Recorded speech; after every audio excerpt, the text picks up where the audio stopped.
All right, guys, I've got my AR5RM here, Baofeng 10 watt radio, and I'm set up on the MacArthur repeater.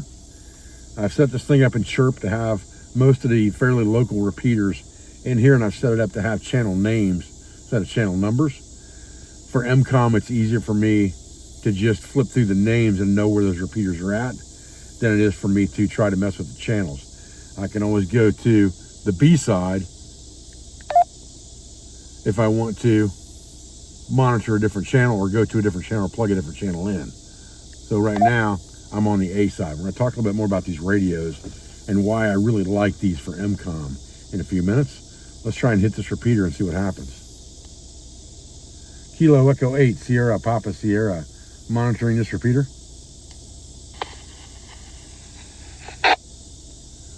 All right, it sounds to me like I hit that repeater. Kilo Echo 8, Sierra Papa Sierra, I believe it was. Good morning, AB8XG. Morning there, AB8XJ. I believe it was AB8XJ. This is Kilo Echo 8, Sierra Papa Sierra. I'm on a piece of high ground in the east backside of Jackson, just trying to see if I could hit that MacArthur repeater on a handheld. Getting in good on HT. And the caller is Alpha Bravo 8 X-Ray Golf. And the name is Kenny. So back to you. Kilo Echo 8 Sierra Papa Sierra, Alpha Bravo 8 X-Ray Golf. Alpha Bravo 8 X-Ray Golf. I appreciate the comms check. And I'll be monitoring this channel for a few minutes, and I'm going to switch over to the Portsmouth repeater and try to hit it. I appreciate your coming back to me this morning and giving me a good comm check. Thanks, buddy. My name is Dave. And we'll try to catch you later. Kilo Echo 8 Sierra Papa Sierra, Alpha Bravo 8 X-Ray Golf. Cleared, standing by. Well, there you go. That's 26, maybe 30 miles. We could look at it on my phone on the GPS to see exactly how far that is, but I know it's 16 miles at least from where I live, straight line distance. And I'm quite a bit further east than that, and it's 16 miles west of me. So I'd say we're doing pretty good with this bad boy. Now let's see what we can do on another repeater that's either maybe a little further away or a different direction. Okay. All right, let's switch to the Oakhill repeater. That's probably 15, 18 miles off to my left. I do have some brush and things in my way here, but I believe I'm on fairly high ground and I should be able to reach it from here. We'll see. Kilo Echo 8, Sierra Papa Sierra, CQ for a comms check. Kilo Echo 8, Sierra Papa Sierra, CQ for a comms check.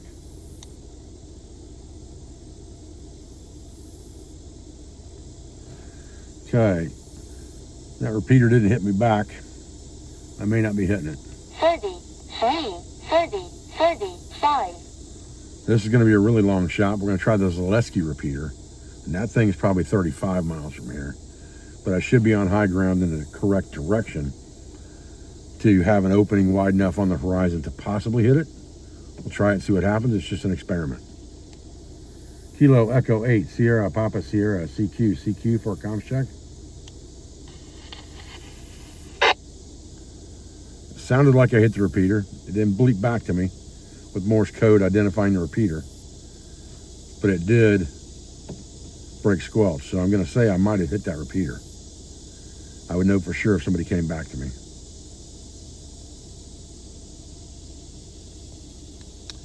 Kilo Echo 8, Sierra Papa Sierra, CQ for comms check.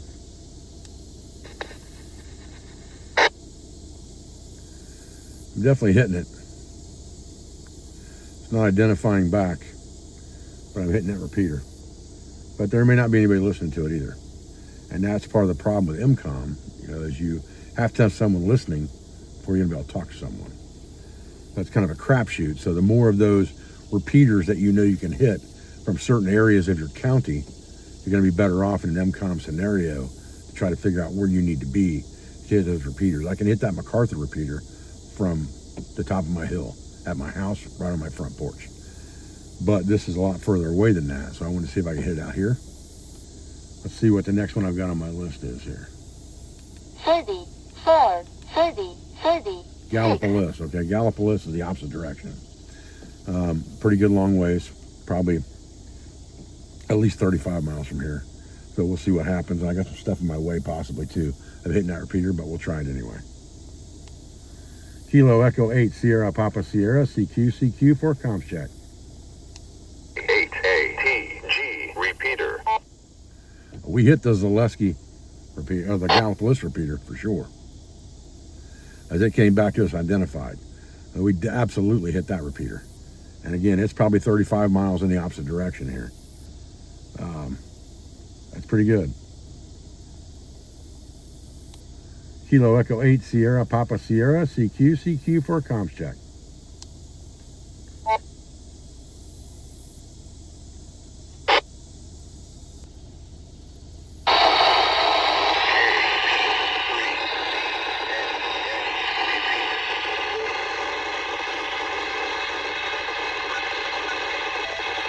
That's the repeater identifying itself.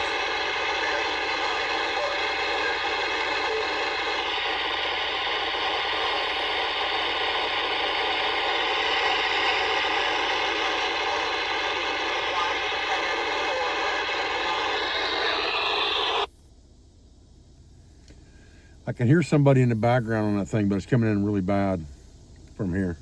But again, that's the Gallipolis repeater, so that's about 35 miles away in the opposite direction. I got some high ground between me and that, I'm sure. But I am able to hit it.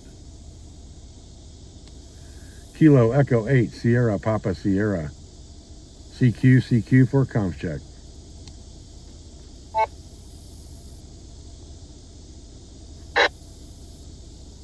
Go ahead, radio check. This is Kilo Zulu 8 uniform.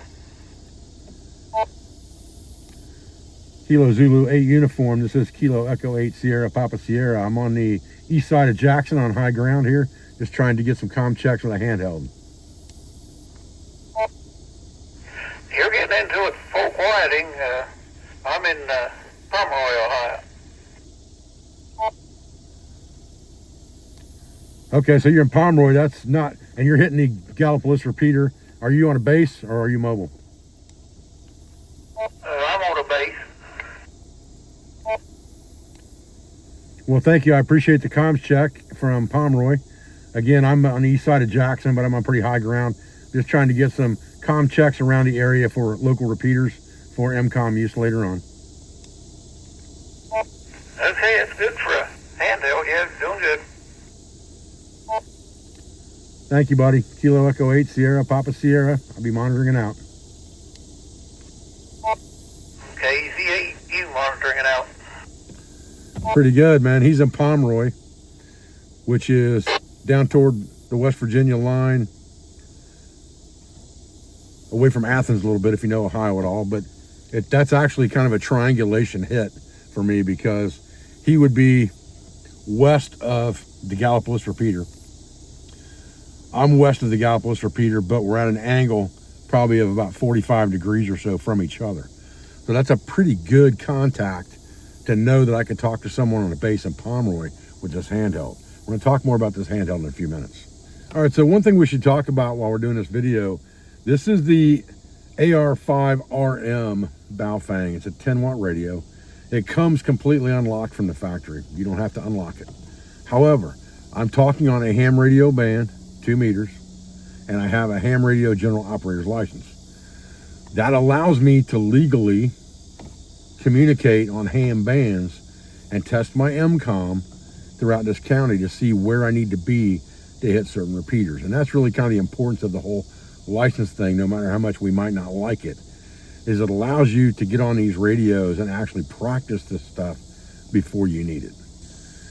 All right, let's try the Tar Hollow repeater. Now, Tar Hollow repeater would be more off in this direction over here. So from us, it would be a little bit north and probably just a little bit east, okay? But it's probably a good 30 miles.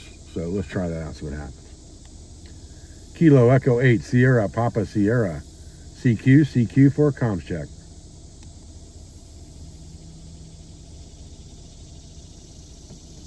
It's not like we hit that repeater at all.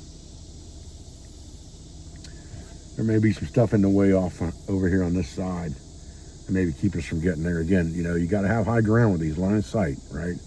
As long as I can get up and increase my horizon line, I've got a chance. But I've got some stuff over off to my right here that may be a little higher than my horizon line. Kilo Echo 8 Sierra Papa Sierra CQ for comms check.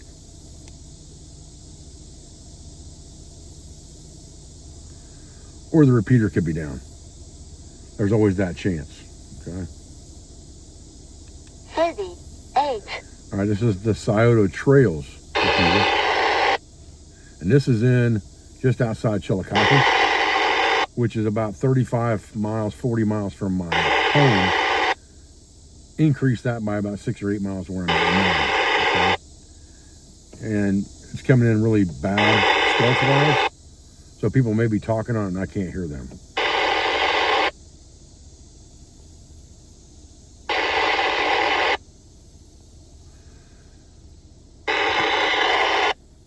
The way we've got this radio set up, we have the handheld, and we have it pigtailed to a mag mount on the back of this smart cap with the same antenna from the handheld. I just put the mag mount out there, pulled the antenna off this, put it on the mag mount on top of the truck. That's how I run 2-meter handheld, 70 centimeter handheld. I run my GMRS the same way. It works really, really well. Gives you a convenient way to go from a handheld carryable radio to mobile very, very quickly. And I'll show you my bag that I carry around with me for all my different radio stuff with a handheld here in a few minutes. Kilo Echo 8 Sierra Papa Sierra CQ for comms check. All right, this is the Jackson repeater. So this thing should be easily obtainable from here. It's probably only 10, 12 miles from here, maybe if it's that far. And I'm on the high ground in Jackson. So I should have a pretty good horizon line to that. Nobody's on it, evidently, because nobody's coming back. So that gives us the Jackson repeater. 33. The MacArthur repeater, we definitely talked to someone on. 34. Oakhill repeater, we couldn't hit, or it didn't respond. 35. The Zaleski repeater did not respond, that I remember. 36. The Gallipolis repeater, we talked to someone on. 37. The Tower Hollow repeater, we couldn't get a response from. 38. The Scioto Trail, we hit the repeater, but we got a lot of static back, so I'm not sure what the deal is with that one. It's still kind of staticky. There may be somebody talking on it, and I just can't hear them. And now there's one other thing I want to talk to you about, and this is just kind of a hard case off of Amazon. And it's just exactly the right size. I'm going to open it up. Think about this as a hard case you can just throw anywhere. In a vehicle, in an ATV, in a boat, in a kayak, in your backpack, but you always have it, okay? What I have in here is I have one UV5R. I have one antenna in here from Signal Stick, and I have a charging cable in here for the USB-C battery that I've replaced on this radio. With the normal battery, I've replaced it with a USB-C battery, all right? That whole thing can fold up as a handheld radio and just be thrown anywhere very, very quickly for an emergency radio. And again, as long as I don't turn it on, the battery's gonna last for a good long time. And I've got a charging cable in there that works with the other bricks and things that I carry for my headlights, for my phone, and all those things in my backpack anyway when I'm out hiking. So this gives me just a quick radio emergency option if I have to have it. Okay, real quick, let's talk about this radio bag that I carry with me in the truck. And it's also transferable right to the backpack or to the waist for comms, okay?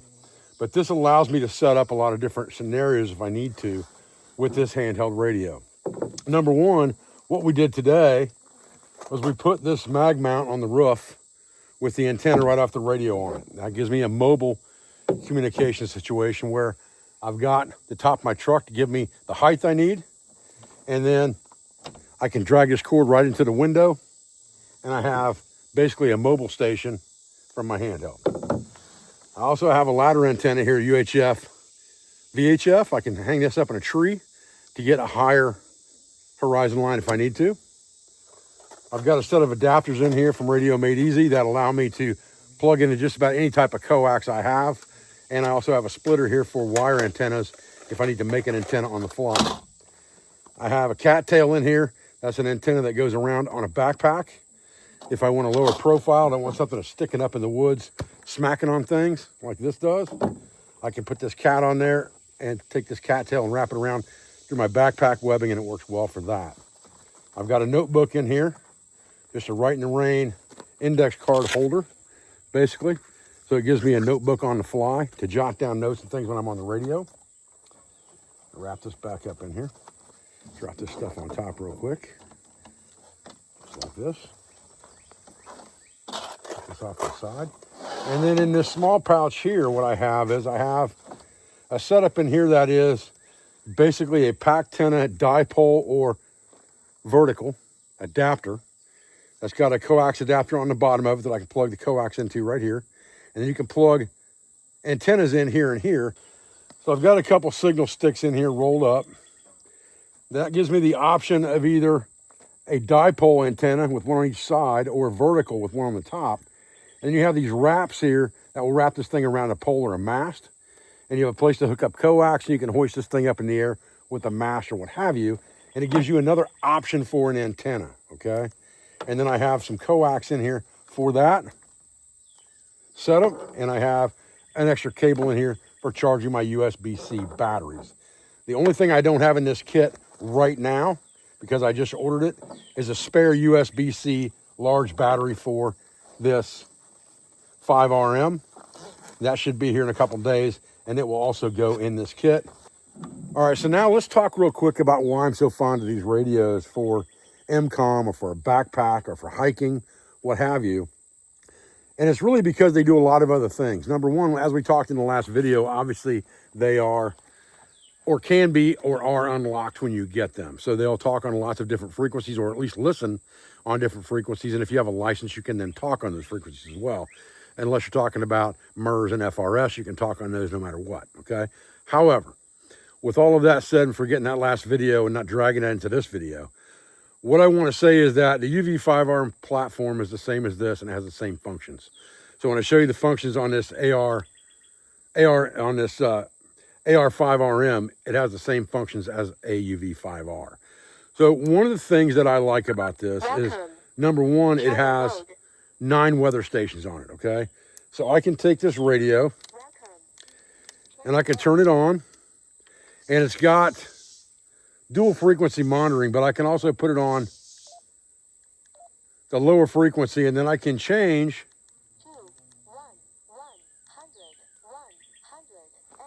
126. Sunny. A slight warning, then a chance of showers and thunderstorms in the afternoon. So that gives me weather on the fly no matter what. I've got weather, all right? That's not the only thing great about this radio. Obviously, we have the communications aspect that we've already talked about. Now, let's look at a couple other things this radio will do. Besides weather, I can hit this top button, Upper 60s. and it will not only flash, but give me an audible signal for rescue. If I can't talk or something like that, it's easy enough to hit that button, hold it down until I get an audible and visual signal. So I can use it as a signaling device up close, not just for communication far away. It also has a light mode when you push this bottom button to give you a flashlight if your flashlight batteries go dead or your headlamp goes dead, and just a flasher. If you just need some type of a visual signal and not the audible, you can get that from this radio as well. The last thing this radio will do is it has a built-in FM radio. So if you take this top button, you just bump it, it gives you an FM radio. I don't have a station tuned in because I don't want my copyright problems with the channel and demonetization and all that. But it does have Welcome. Channel mode on. an FM radio. The fun And you fact is, can- every time I play the Doobie Brothers, I There think you go. about what's happening, and I always think about which Doobie you be when Raj was on the phone. But All right, so you have FM radio. You have multiple signaling devices built into this radio.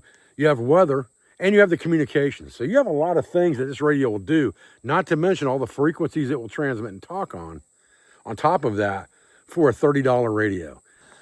You know, I really believe that for the money spent on one of those radios at $30, to get something that has the capability of talking on all those channels, listening on all those channels, listening to weather, listening to FM radio in case you want to hear news or something like that, being able to signal both audibly and visually, being able to have a flashlight backup with your system, as well as the comms, I don't see how you can possibly beat that small radio that I showed you in that case, which will do all those things for under 30 bucks. All right, guys, listen, I appreciate you joining me today for this quick video on talking about the AR5RM radio, the 10-watt Baofeng radio, and how well it kind of works out here with the setup I've got for mobile. And also for joining me for a video on kind of the mobile kit that I carry around with me in the vehicle to kind of interchange things and make things the way I need them to be able to get comms for EmComm use. And I can even use this same bag on foot, as you see from the contents. So it works really, really well.